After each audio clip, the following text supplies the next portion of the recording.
Okay, we're back. I'm going to try this one more time and see if it works out. We're having very bad issues right now, you might say. And the issues that we're having... Okay, here we go. All right.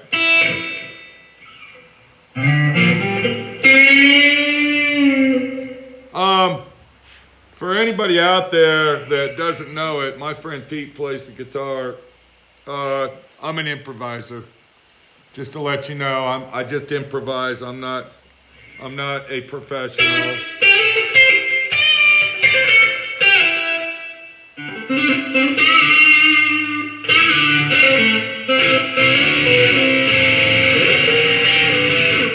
I'm just an improviser, but what I'm trying to do here, I haven't actually played the guitar in over, I would say, 7 years. And the reason for that is because I started having a lot of issues with my hand, this hand right here. And what was going on is, when I was a kid, I got in a motorcycle wreck, a dirt bike, on a Bull Taco. It was a Bull Taco 250. 250, I think it was a 250 or a 300cc, whatever it was, a Bull Taco dirt bike. I grew up in Colorado. Me and my brother used to have dirt bikes. So we'd go out riding. This is when I was about 17. And anyway, so I was going up this hill. It was in Lakewood, Colorado, at the National dirt bike track, where they used to have dirt bike races in Lakewood. I'm going up this hill, and I know this trail very well. I'm very familiar with it. So I got my brother's motorcycle. I'm going up this hill. I hit that hill, and when I hit that hill, I'm airbound. Some asshole put a 50-gallon drum in the middle of the trail, right exactly where you land. So I went one way, the bike went the other way, and the first thing you do when you get in a wreck like that, you put your hands out, because you're going like this. You see what I'm saying? Does that make sense? Okay? So it's a common nature that you put your hands out. You're not going to go like this to roll and fall like you see in the movies, because this ain't the movies, this is real life. When I put my hands out, this hand, and you can see I even got a wrist brace on today, but this hand flipped back so far, I believe that it broke. Now, of course, I didn't have money to go to doctors. I'm not a rich kid. I'm working for, I think I was making $4.25 an hour building houses for a company called Sanford Homes. So I'm not rich. I don't have insurance. I'm making enough money to pay for my rent and electricity and gas money. And this was back in 1978, 79. $4.25 an hour. That's how much I was making. So anyway, I didn't do nothing about my wrist, and then at the time, I knew then that I would have complications with my wrist. Well, it finally caught up with me, and about 6 years ago, my hand started going numb. Okay? This finger, and this finger were numb. These two fingers weren't. So from the pain that I had in my wrist right here, this is where the knot is. Okay, and then when I wear this thing here, it makes it feel better. So I always thought for the last 8 years, that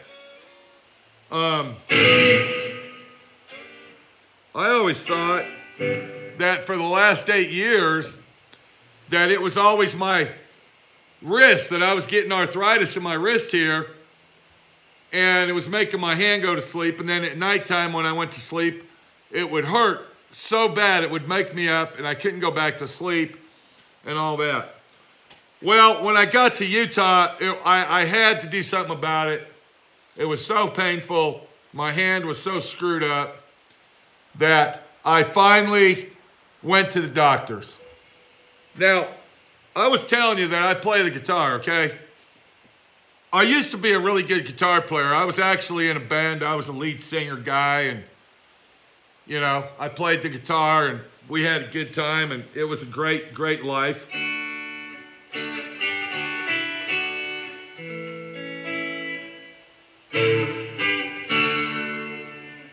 And, let's change the tone on that.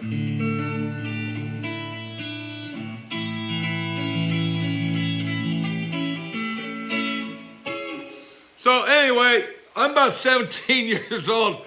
All this shit happened to me when I was young, okay? So here I am, you know, I'm Mr. Rockstar guy. I'm fucking Eddie Van Halen, kicking ass and taking names. And, you know, I got my guitars and I'm thinking I'm a rock star guy. And, you know, I didn't ever think I was going to be some big giant rock star, but I thought that I might be a local popular dude. You know what I'm saying? Well, what happened is I used to build waterbeds. That's right. I was a carpenter building waterbeds. And when I say waterbeds, I'm talking about the frames. So I would get paid. This was my paycheck. For every waterbed frame that they sold, I would get paid my commission for it. And what that did is it gave me an incentive to say, I got to get creative. I got to make shit that people are going to fucking like. So I started making these waterbed frames, and I hand carved like mountain sceneries, and then I'd hand paint them in there, and you know, I'd make little bookshelves and nook cracks and, you know, built-in little fucking lights that hung over you that you could move around and, you know, bullshit like that. And I was selling these bed frames for this company. But, of course, you know, I'm here I am, 17, 18 years old. Don't know my head from my ass. The only thing I'm thinking about is, you know, playing my guitar and you know, making a nice tune out of it, kind of like that. Okay, and having a good time and, you know, enough money to put in my pocket, even though I was basically half-ass fucking homeless. I didn't have a fucking car at the time. My friend, which is dead now, his name was Shane Robbins, he actually rolled my Volkswagen. I had a 74 Volkswagen Bug. He rolled it off the fucking mountain. He told me he was going to go to the store, but instead he went up to Evergreen, Colorado, and he rolled my car off the mountain, totaled my car out, left me walking, and he didn't give a rat fuck. But that's how people are. They don't give a shit about your stuff as long as you care about their shit. So, anyway,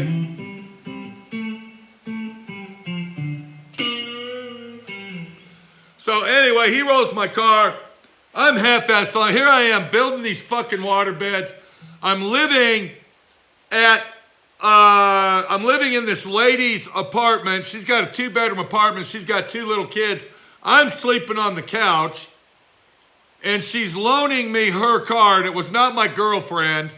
It was actually the upstairs neighbor of my friend Shane Robbins that rolled my fucking car. She was not my girlfriend. She was just a friend, a neighbor friend. She let me live at her house. And I'm building these water beds. So I told her, here, let me take your little kids with me. They can play in the wood pile while I'm working. So here I am at this rat hole fucking waterbed company. When I say rat hole, I'm talking, you know, it had a little showroom, probably 20 feet by 30 feet, about as big as my office. And then in the back, there was a shed that was the woodworking shop. And these guys liked my waterbed frames. They liked my waterbed frames because they were selling them. But I think I was getting fucked. But at the time, I wasn't getting fucked because I was just a punk kid, you know, playing my guitar.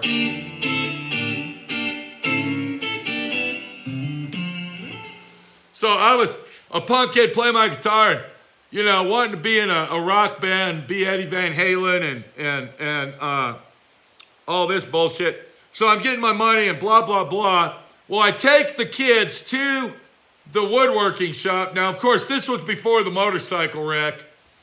So I'm going back in time. And I'm watching these little kids and I'm working on this table saw. Does anybody know what a fucking table saw is? It's got a big circular blade that sticks out. And that thing's turning very, very quickly. Okay, so the people I was working for, they didn't have a blade guard on it. They didn't have a push stick. They didn't have nothing. And here I am with 2x6s, cutting 2x6s down to make this frame. And what the fuck happens? Does anybody know? Does anybody know what the fuck happens? My friend Pete cuts his finger in half. Now, I didn't cut it this way, okay? I didn't cut it off. I cut it this way, all right? And I don't know if you can see it because I got working hands, people. I work for a living, okay? But if you look real close, you'll see the scar in there. And you can see it's fucked up. Okay, and you know, I'm not saying that I got my finger cut, feel sorry for me. There's millions of people out there that cut their fingers. There's millions of people that cut their thumbs off. You live with it. That's the thing. But what happened is when I cut my finger, what happened is it woke me up. The minute that I cut my finger, it didn't hurt until I saw blood. I rushed myself to the hospital. I don't even know. Yeah, I did go to the hospital. That's right. I was driving Bobby's little Honda. I had her 2 kids with me. I get to the fucking hospital, Wheat Ridge, Colorado. I get over to the hospital, and of course I had to get stitches on it. And my finger was numb from here, okay, right here, all the way up. I finally woke up and I said, you know what, my friend Pete, I'm not going to be a fucking guitar hero anymore. It's not going to happen. I am going to have to get off my ass, and I am going to have to get a fucking job and be somebody in life. So I searched and I searched and I searched and I searched for jobs. I couldn't find any jobs. I finally got kicked out of Bobby's house. I ended up living in an apartment building boiler room, the basement of an apartment building.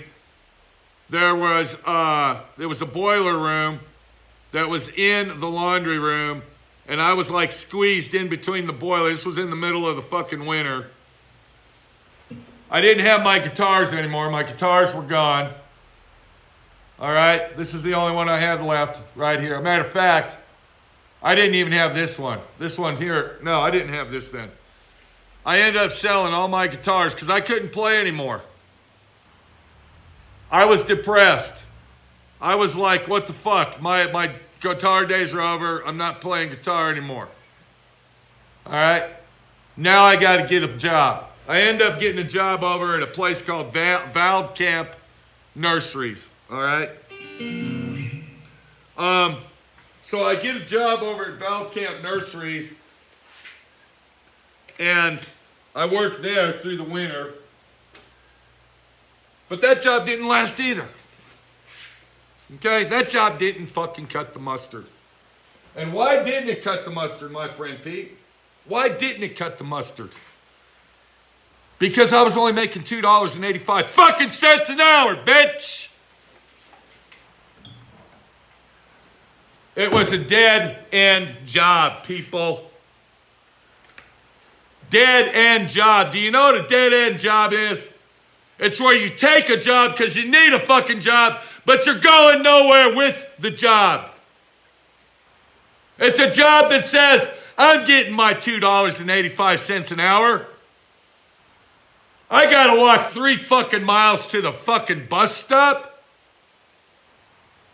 I gotta have a bus stop ticket to take my bus ride back to my fucking house. It's a dead end fucking job.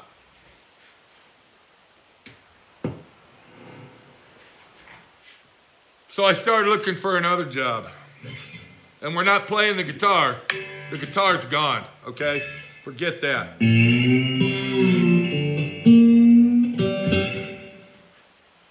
What we do though, is we search and seizure another job.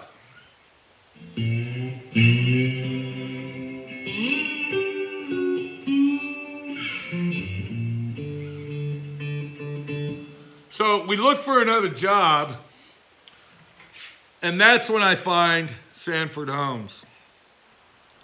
Now I'm building houses. I'm building houses, and I'm now making, I think it was $4.50 an hour, and I think I'm fucking rich. I'm getting $4.50 an hour where I was making $2.85 at the nursery, okay? I'm working and working and working, and then what happens? Me and my brother go out. We go out motorcycle riding. We do it Colorado style. We do it in the mountains. Okay? Anybody ever heard of Rampart? Check it out. I was there, bitch. I was there when it was Rampart.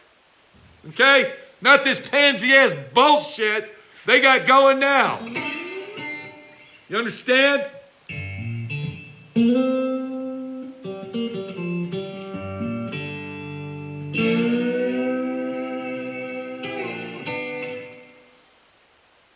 So we're out riding the bikes, and guess what happens? Some asshole puts a fucking 50-gallon drum in the middle of the trail. I go one way, the bike goes the other way, I hit my wrist, now my wrist is fucked up on this hand. My guitar days are fucking over. It's done. So now I'm really depressed. You understand what I'm talking about? Can anybody hear me out there when I'm talking? Okay? Because you think you're depressed.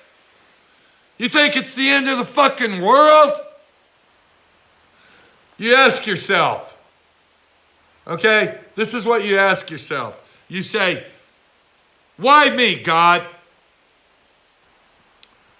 Why does God let child molesters live long lives? Why does God let murderers and rapists and bank robbers live long, prosperous life, but you fuck with my life? That's what people say when they're down and out of it. When I couldn't play the guitar anymore, and I could have played, all right? I could have done something to play, and I quit playing for approximately 15 years, people. So I quit playing for about 15, 18 years, and then I picked it up again and started playing.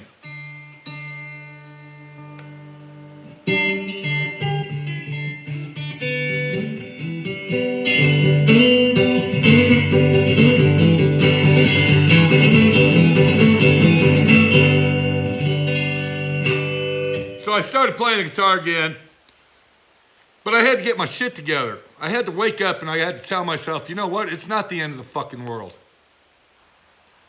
Because I'm playing the guitar. I'm back, my friend Pete. I started making YouTube videos, and guess what I did, my friend Pete? Guess what I did? I unplugged that fucking guitar.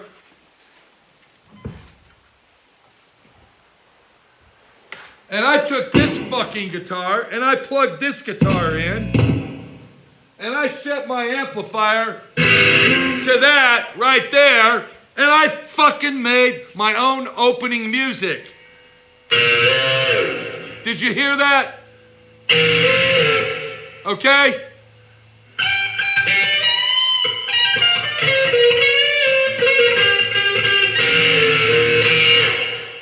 I made my own opening music for my own YouTube channel. And I'm like, you know what? I'm my own fucking star now. Because I got hundreds and thousands of people that can hear me playing my fucking guitar every time I load a fucking video on YouTube. I don't need to be Ted Nugent. I don't need to be Jimmy Page. Because I am me, myself, and I, that I call we, bitch. So here I am playing my guitar and coming up with different tunes, you know. So I'm coming up with different tunes and I'm playing guitar, but you know what happened to me? That happened right there, people. My wrist is fucked up. It's fucking my hand up. This isn't cork, I'm sorry.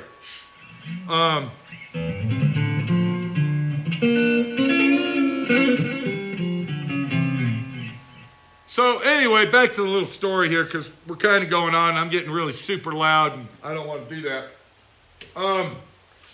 What happens is I had to get surgery on my hand. So I get the surgery on this hand. Now this hand's starting to mess up. So I figure I'm going to go ahead and get surgery on both hands. Now what they do when they do this carpal tunnel, and what it's from is using air tools for 40 fucking years. And using hammers and using my hands to make a living with and doing everything that it takes. Hammers and vibrating tools and air guns and blah, blah, blah. What it is there is a band, a rubber band around there that holds all these tendons together. And when that rubber band fucks up, it pinches the tendons, which pinches the nerves inside your wrist.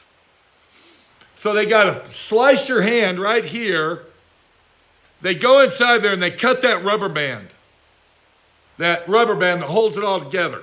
Or maybe it's right here that holds it together. I don't know. Okay? So I get the surgery, and let me tell you, because this is what this video is about. It wasn't about me telling you my life fucking story, okay? But what it was about is telling you I got the carpal tunnel surgery, and what is the difference between then and now. I'm going to tell you what the difference is. These three fingers are still numb. The doctor told me that this hand will probably never heal up 100% due to the fact that when I got the surgery, it was approximately 8 days later. Hang on, we got a visitor. Oh. Hang on 1 second.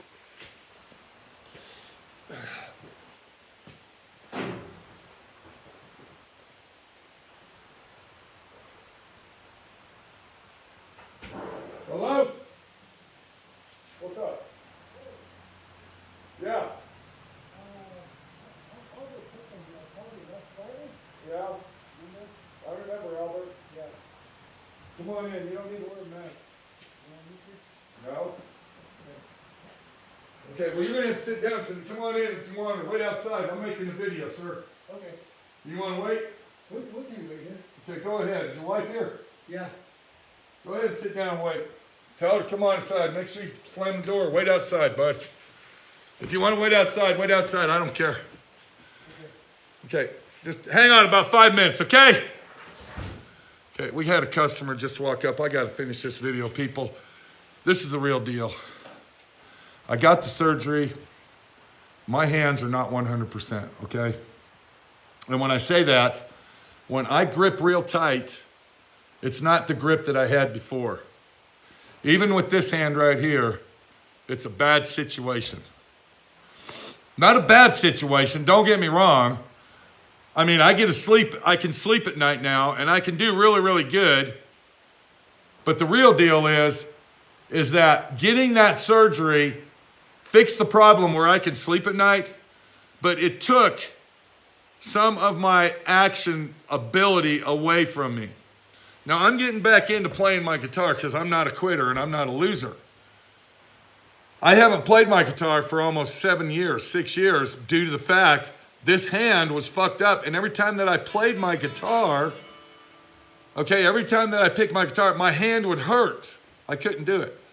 So I'm getting back into the nature of doing it. And if anybody knows me and watches my other channel that I have, 522 DR Wagon, Pete's Guitars and More, whatever the fuck I'm calling it, they'll know that I used to play these guitars and do this shit a lot, but I don't do that anymore. Anyway, this was a video that says, if you get this carpal tunnel problem, you need to take care of it immediately. I cut this hand in time, and it's in good shape. I waited way too long for this one. If you fuck your hands up, you will fuck your life up. Your hands are basically everything. Without the use of your hands, you're going to be lost. I brought God up in this little story, and I'm going to tell you why. There's a guy out there. His name is Richard. He lives up he builds hot rods and he does custom cars. His name's Richard. But let me tell you a situation. Every time something goes wrong with this guy, he always says, why me? Why does God let child molesters live? Why does God do this? Why does God do that? And he always fucks me up. Let me tell you why. And this goes out to everybody else out there that is thinking the same thing. Why me? Why God? Why do you do this to me, God? But you let this guy get away with it, God. God does stuff and makes you say that to wake you up, to make you think about him, to put him back into your life. Because when you are thinking about God, your hand is going to be great. So the next time you get a flat on the side of the road and your spare tire is flat and you can't fix that spare tire, don't say, why me, God? Why do you let this fucking guy live and you do all this shit, but you fuck with me? You tell yourself that you're alive and you're in good health and you're well. That's what you tell yourself.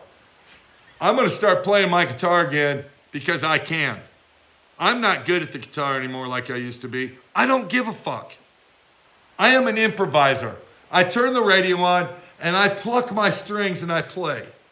I sometimes make up little quickie tunes and I might use them. But if I don't take that guitar to the perfection that I need, I don't give a shit. Because I am fucking breathing and I am fucking alive and my hand is not making me stay up all night and in pain and misery forever. This is Pete, my friend Pete, your friend Pete. I got a guy standing out here. He's got a pickup truck that he wants something done to. I don't want to leave him out there. I'll see you later. Take it easy. We were going to go out in the shop and look at this thing. I might come back later tonight and do that. Okay? Don't ever look at Jesus Christ or God and say, why are you letting this guy do that?